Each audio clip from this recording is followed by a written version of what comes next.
First I'd like to thank Teal Nation for showing up and supporting our guys. It was a crazy game last week with the weather, and everybody that came and showed out and stayed for the game. We really appreciate it, and thank you very much for that. And Conwave and our students that brave the conditions. So unfortunately, we're back on the road, but in a couple of weeks we'll be back home.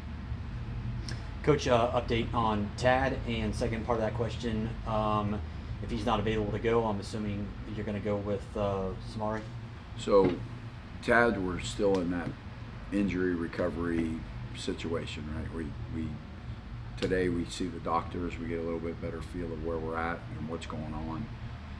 We'll have an injury report that comes out through the Sun Belt Conference at the end of the day, and we'll know more, but it's probably game time, I'm guessing, at this point.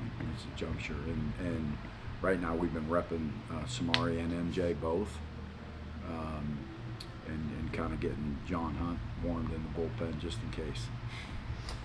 Has Tad practiced at all this week? He's doing his recovery stuff that he has to go through in order for him to be able to go.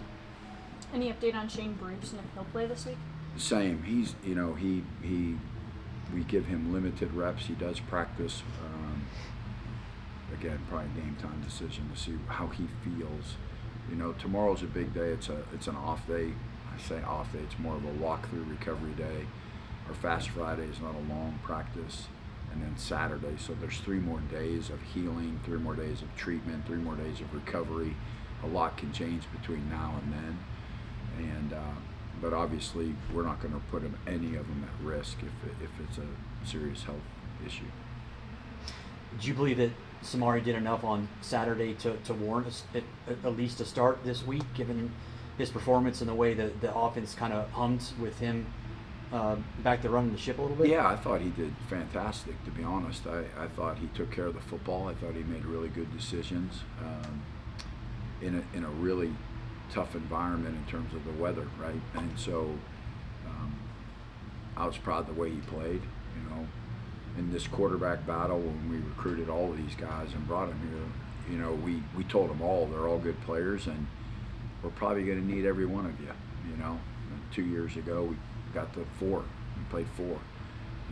And last year we played 3. So it's just kind of how football goes. You got to have quality guys ready to play. And I told Samari and MJ and Tad at one point, all of them, be ready. There's going to come a time we're going to grab you and say, get in there, and you're either going to be ready and help us win or you're not. And so it helps at practice because they realize we're counting on them, and this is their opportunity. And I thought Samari took full advantage of that. Throughout your coaching career, have you ever been in a situation, as you have in the last 3 years, with the quarterback situation and just the injuries and so forth and so on, where you're playing 3, 4 guys every year? It just seems like it's been a wild couple of years with you and quarterbacks. Yeah, it's weird. Even my last year at North Carolina State, I think I was one of, it was some type of record or something, like one of 12 or schools ever to win. I had 4 different starting quarterbacks and won a game with 4 different starting quarterbacks. So I think some of it is the way football is going a little bit too. It's a physical game. Guys are getting hit. They're just getting hit. Guys are bigger and stronger and faster, and those things, you got to run them now a little bit. You see quarterbacks are running the football a little bit more, and it's been that way. I made the comment. What day is it today? Wednesday? Tuesday? Yeah, last night in the radio show about, even Grayson. When Grayson was here with Jamie, when he was healthy, we were pretty good. When he wasn't, it was a little bit harder.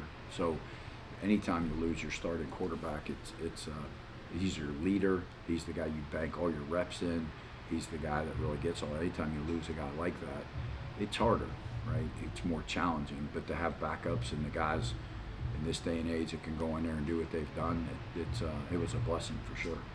Prepping for a team like App, just how much more difficult is it not kind of having that concrete, yes, this is who's going to start at quarterback? How much more difficult does it make? Well, Yeah, it's hard. Certainly, it's harder, I should say. Um, Tad and Samari have different styles of play. Um, Coach Drew does a good job when he sits with the quarterbacks, as most of them do. What do you like, right? What do you like? What are the plays you like? What do you like to throw? And you kind of build the plan off of that. Sometimes you have two different plans, you know, and it's just part of what it is right now. You just have to do that. With the way Appalachian State plays defensively, Coach, they spend a lot of time in the backfield. How much is your offensive line sales going to? Yeah, they're really good up front. They're really good. They're very they penetrate. It's a different. It might be one of the better defensive lines they've had since I've played them. They're very disruptive there for sure. And you got to neutralize them. You know, you got to do a good job running the football. You got to get the ball around the edges. You got to be able to throw it. You got to get them to chase. You know, if you're on the field, if you're going 3 and out, and they're always fresh, they're going to look really good. And if you can neutralize them by staying on the field, make them play more plays, and wear them out a little bit, that's certainly to your advantage. From a momentum standpoint, how crucial would it be for you guys, obviously, to win against App, but get back-to-back wins for the first time this season? Get some momentum, get this ball rolling, so to speak, instead of playing that roller coaster that you've been on all season long. Yeah, no doubt. And the goal, you know, I do feel like we're getting better. I do feel like we're addressing the issues. You know, I made this comment on a Tuesday morning radio show about, you know, every year is a new team. To sit back and say, well, last year, you know, we did this, or last year we beat this team. I know, like, we have a brand new team. And so do most teams we're playing, they're brand new too. So you could throw all that stuff out the window anymore, it doesn't matter. But to put back-to-back complete games together where our special teams played well, our defense played well, our offense played well, we took care of the football, we won third downs, right? We won the red zone. If you can do those things back-to-back games, you got a great chance of winning, and carry that into a bye week again to try to get recovery and get ready for some really grueling ones down the stretch for sure. Did you know much about Dowell Loggins when he was the offense coordinator at South Carolina, and how he ran his offense and how much it looks similar? It's very similar, yeah. I mean, I know of him. He's a tremendous coach. I have a ton of respect for him and the program and what they're doing. And he's building it. You can see, you know, they've gotten better every week because he's getting to know his guys. He had to deal with an injury at quarterback and replaced him with J.J. Cole, and so, you know, he's had to adapt and adjust what he's doing. So everybody's kind of going through it a little bit, but you know, I got respect for him. He does a good job. It's a different system than we've seen probably in the last couple of weeks for sure. Coach, when you look at going up to App, you've had some success up there in recent years. What was the biggest thing? Clearly, this is a different team than what you had the last time you went up there, and you guys were able to be successful. What was the biggest thing you learned though from the last time you went up there?